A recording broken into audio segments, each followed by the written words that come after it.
with one of the most iconic landmarks on the planet. Because sometimes, you know, I get so wrapped up in life that when I come out here and I see rays jumping and dolphins and, you know, hear about orcas, it's just, it's special. All right, we're out in the Bay of Cabo San Lucas. I'm here with Toby Nunn, who is the owner of Marvita Sport Fishing here.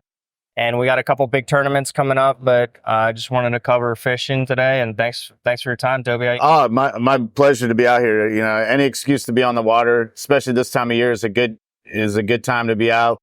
You know, like here we are, we're in Medano Bay. We're surrounded. We got dolphins like jumping in the background here. We got big manta rays jumping in the background. Little stingrays jumping. Orcas yesterday. Yesterday, orcas right here. Behind us is the iconic arch.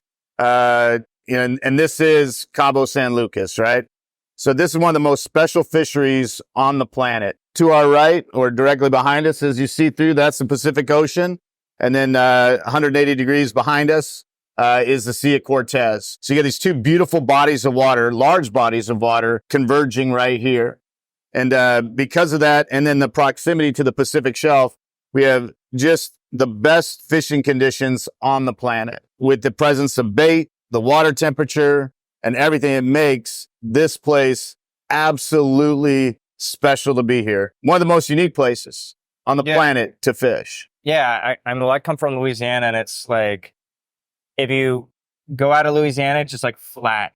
Oh, yeah. Like for like, literally, you can go almost like 50, 60 miles. Yeah, exactly. Especially out of like Mississippi, and it's literally shallow water. Here, you're literally on a mountain range, and it just drops. So you can be in 10,000 feet of water. Real fast. Yeah. Real fast. And what's really neat about it is like Louisiana or any of the Gulf states, you know, I myself, you know, I'm based out of Texas. These conditions are a long way offshore there. Here, they're immediate. And we're only like 2.5 hours by airplane from 25 major like Gulf state cities and towns. So the close proximity to like hop in a plane, be down here and be fishing is the same as if you were like in Central Texas trying to get to the Gulf of Mexico. Fishing here is pretty seasonal, right? So like you have but I just asked you, I'm like, hey, what's biting? Everything. So, you know, it's tuna, marlin, dorado. Some species are cyclical and seasonal, and some are present year round. The uniqueness of this fishery is we're the only fishery on the planet where we can catch billfish, primarily striped marlin, 12 months of the year. Anywhere else, like it is, you know, seasonal. Now, right now is the summertime. We have the warmer water temperature. Right now, I believe we're at 83.7 degrees right here in Medano Bay, as I'm reading it off my monitor right now. That affords us the opportunity to have much larger fish as well.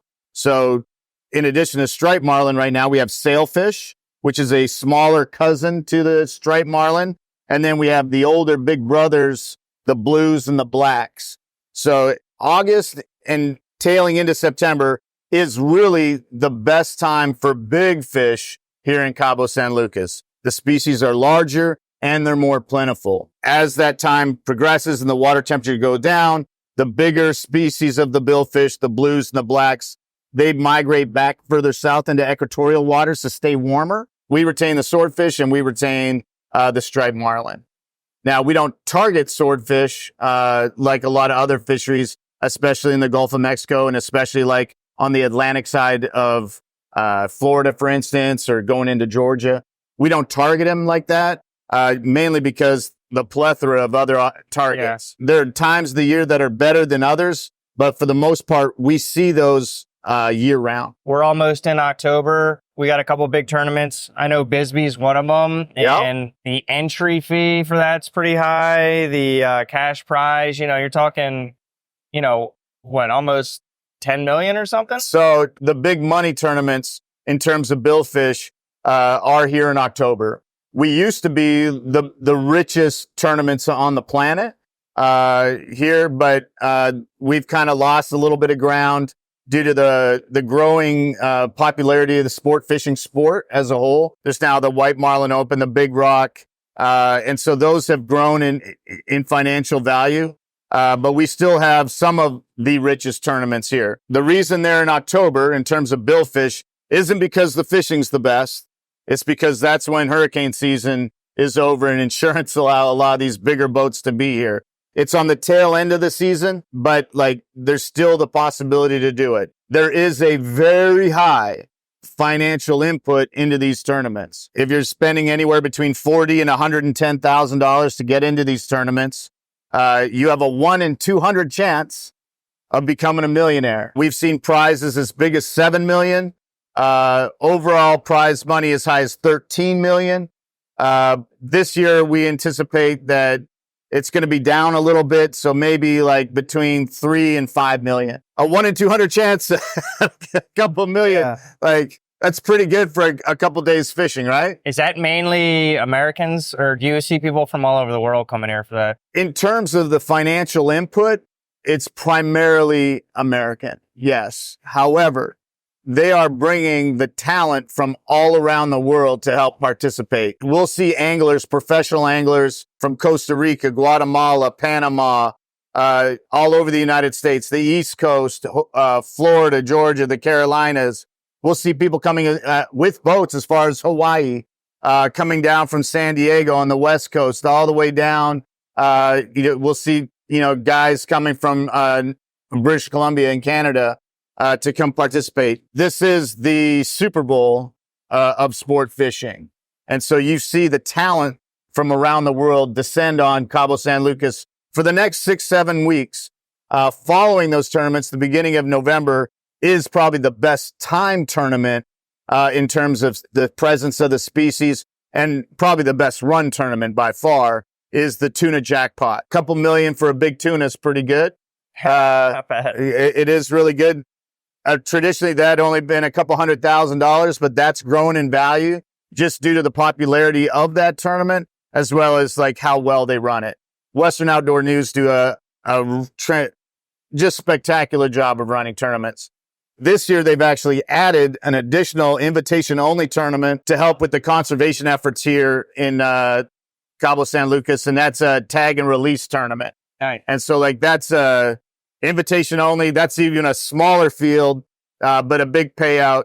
And we're pretty excited about that. It's the first year that the tag, Los Cabos Tag'em is happening, and we're actually invited as part of that. We're looking at close to a $2 million payout on that. Nice. I'm a big catch and release guy. If I'm going to eat it, or if I'm going to give it to somebody, but if I'm going to freeze it, I'm going to throw it back. Yeah. Generally.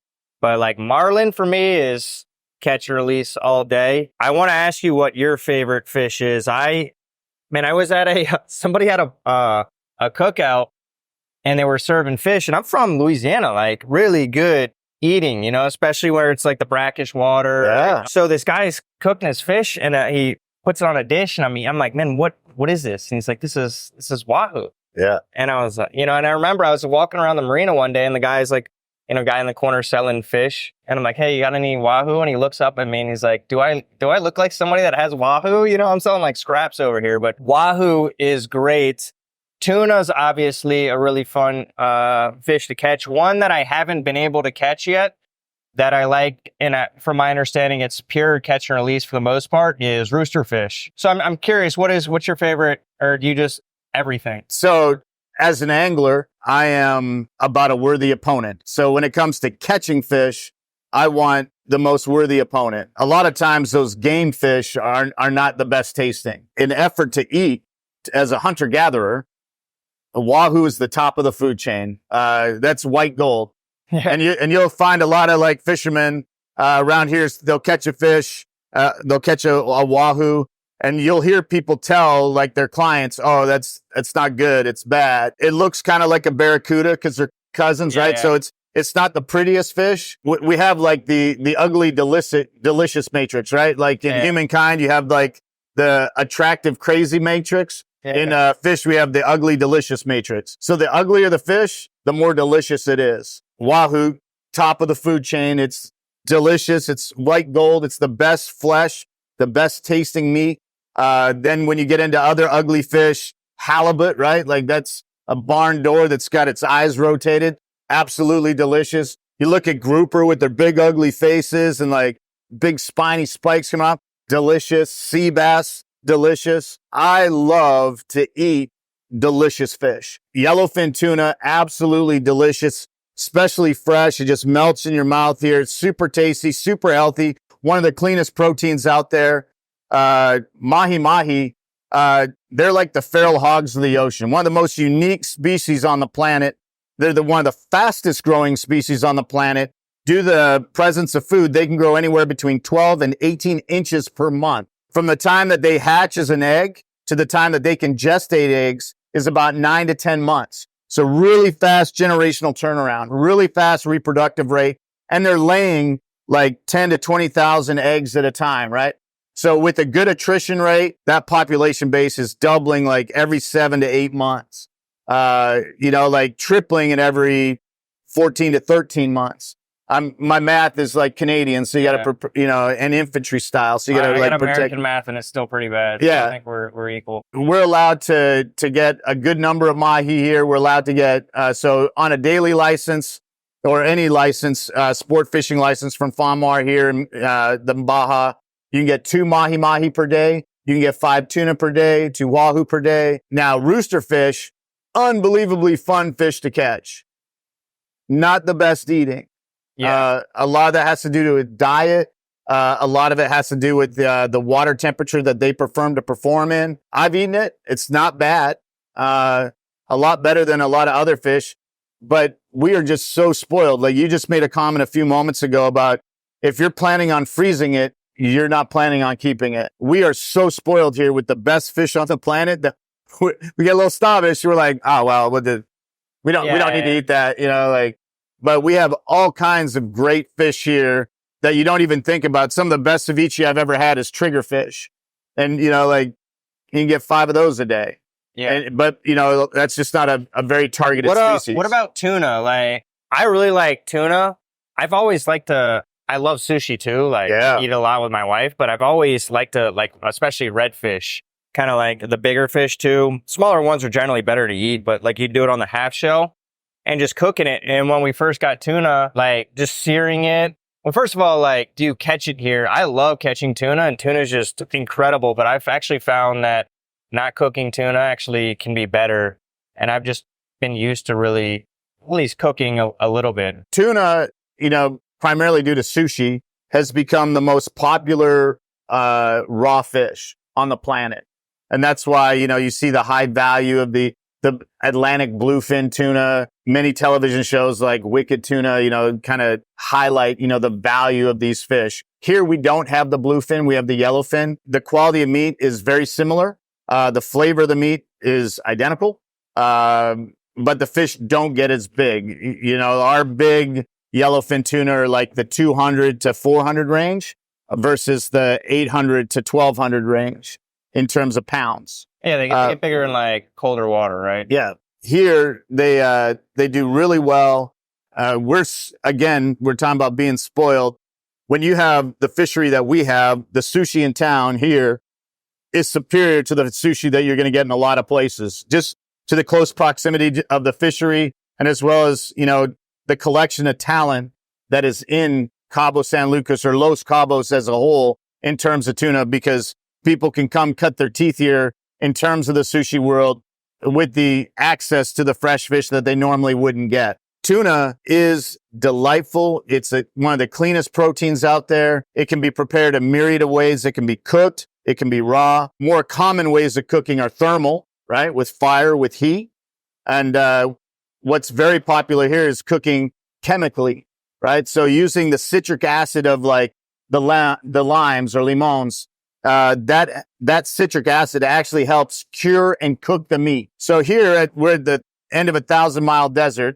Historically in the past, without a lot of refrigeration, not a lot of electricity, the primary source of preservation of the fish, of the food source, was smoking. And, cooking it, with smoke. And so it's a bit of a thermal cook as well as, the smoke, curing the meat. And we do it frequently. We'll take fish right off the boat in sashimi and cut it immediately and eat it as is, right there raw, with zero concern about any danger, any parasites, just because this fishery is so healthy and so strong. I think you'll find this funny. One time, she wasn't my wife at the time, but we went out Actually, it was with the company here. And we split a charter and we went for tuna, man. And we went, maybe like, I guess 20 miles offshore. And I have sea legs to a certain extent, but she doesn't. And she thought we were just going to come by the arch and like throw down, and start pulling up tuna, So, on the way out, it was rough that day. It was rough. The Pacific side, like my dad said, whoever named the Pacific Ocean as in pacifying was not in Cabo when they named it. Or anywhere else in the Pacific. Yeah. So do you have a preference on the Sea of Cortez side versus the Pacific? I like both fisheries. One on one day might be better than the other. And that's what makes us so fortunate here and so blessed to be able to work on both sides of the water. I grew up near the Pacific Ocean, and so I'm a Pacific guy. I tend to want to spend more time in the Pacific because it feels more like home. The Cortez feels a little more tropical at times. But in the end, like here, I believe you can't lose. You can't lose. Yeah. And even though, like I just pointed out, that's Pacific and that's the Cortez, with them mixing right here, you're getting the best of both worlds. Whoever did name the Pacific probably was drinking too much of their rum ration that day. Exactly. On the old boats, because it's usually a little sportier on the Pacific side, because if we go from this rock right here, or that little one right there, which is the furthest tip, right? Yeah. That's Land's End right behind us. If we go 180 degrees from this point right here, we will not see or touch land till we hit Antarctica. It's great. Right? So there's nothing on this side of the world between us and Hawaii or any of the atolls, right? So if we go 180 degrees, we're hitting the Antarctica. If we're going west, there's only islands out there. So there's nothing to stop the big water movement as it crashes against North America. And we're the southern tip of it right here. Yeah. So. I didn't really prepare you for this one. So do you have any good, crazy stories about either charters going out that you just blew your mind? I guess some of those would be alcohol related, but any, My favorite thing, and I get laughed at all the time. I get teased for sure. We, at Marvita and Red Rum, I always say we're not in the fishing business. We're in the great memory business. It just happens to be in the fishing industry, right? I'm not the chief executive officer. I'm the chief experience officer, right? We're all about good memories. Every day you come on the water, you do not know what you're going to experience. And you experience a lot more than just the thrill of a catch. Can make you laugh, and some groups are more fun than others. In the charter business, we have we meet a lot of, characters. Yeah. We meet a lot of characters. I've had everything from getting, hooked in the face, which at the time, wasn't funny. Wasn't, but became funny pretty quickly. Yeah. We've had clients drop rods and reels into the water, which are very expensive, having to jump in and go after it, with a fish attached to it. The cool things are the moments right now. We pull up and look, the camera probably can't zoom in on it, but there's 200 dolphin all around us right now, right over here. There's rays jumping. We're in the middle of the sea turtle hatchery right now. And so we're constantly seeing all these things, all these fun things. And so while some clients are more fun and they get, they want to jump off the boat and they want to do fun, funny things, or when we're on this beautiful water, it's hard not to want to get in it. When you're around fun things like that, it's hard not to want to witness it. Every day is a new adventure. And, that's why we love the business that we're in, kind of like you, right? You deal with people that are at a special time in their life. And that special time is you're in real estate. They're buying a home. This could be their first home. This could be, their second home. This could be their primary residence. It could be a young couple starting off like you and your wife did and, having to get that first home. Or it could be that retired couple that are coming down to build a place for their generations, for their grandkids to come and, be a legacy place for them to, have a better thing. Every day we get up, we get to come out here and deal with people at the best day of their life, right? They're on vacation. People aren't in Cabo because they're mad and depressed. They come here to start their new life. They come here to reset their life. They come here to get like that respite and get rejuvenated. And we get to participate in that very fun and very special moment. So every day on the water, and like if we're out here, like, and it's the woo girls, right? Mimosaing it up and, wanting to see the whales, or if it's, that's very serious angler that saved his money all his life because he read, just like me, Ernest Hemingway when he was like 10 years old and wanted to come out here and get the old man in the sea, right? Yeah. You want that experience. That's what makes Cabo one of the most beautiful and special places. People are here for great reasons. They're enjoying like this bountiful, beautiful fishery and unbelievable backdrop. Like, we're just sitting out here with one of the most iconic landmarks on the planet. Because sometimes, I get so wrapped up in life that when I come out here and I see rays jumping and dolphins and, hear about orcas, it's just, it's special. If we were on the way out here and like Poncho and the sea lions is like, everybody, they're kind of assholes, right? And like, be careful with the sea lions. What a lot of people misinterpret, right? It's very much like a buffalo. It's very much like a moose. Like, we have these ideas that we think we understand this species. Disney kind of ruined everybody on moose because everyone thinks Bullwinkle's this funny character, right? The scariest thing in the bush, or in the northern states and in Canada, the scariest thing on the planet isn't a bear. It's a mother moose. It's like a big elephant, right? Just like in Africa and India, like the elephants are the scariest things. They're big, they're mean, and they take out anything in their path. The sea lions are kind of like that. While they have an appearance of cuteness, they are not cute. They don't call them sea koalas. They call them sea lions. Here in Cabo, there's folklore surrounding the sea lions. There used to be an individual sea lion called Poncho that kind of hid and lived inside the marina many years ago. And because fishermen, fed him and, he or she, I don't know, the sex of what Poncho actually was. Poncho, maybe? Was a fairly tame one.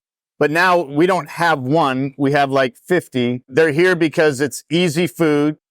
People feed them. You're not supposed to. There's signs everywhere that say, do not feed them.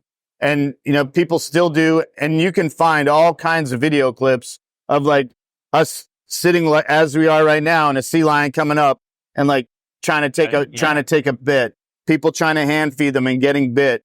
They're a wild animal. We need to respect them as wild animals, just like anywhere else. Like, you don't walk up to a wolverine and like try and feed it. This is, a beautiful place to enjoy wildlife. It's just, you have to respect it. While those dolphins are like, beautiful and mammals and our cousins and they're super intelligent, one of the most intelligent species on the planet, they're still a wild animal and they still have instincts and they still want to protect themselves. They're young. So you have to respect that and you have to treat them accordingly. But yes, if I could say on camera and on the record that sea lions are assholes, you heard it here first. There you go. Cool. Toby, thank you so much for your time. Where can people get in touch? How do people book fishing here with Marvita? It's so very simple. Thanks for asking. www.marvitacabo.com. Marvita means ocean life, sea life, direct translation. More colloquial translation is the love of the ocean. You can find us at marvitacabo.com. You can find us on Instagram, Marvita and Red Rum. You can also find us on the Cabo Fishing Podcast on YouTube, Spotify, and all that stuff. But please come to Cabo. Come find a house. Come find a place to, get rejuvenated, get rested. Come see the dolphins that are just hammering through here right now.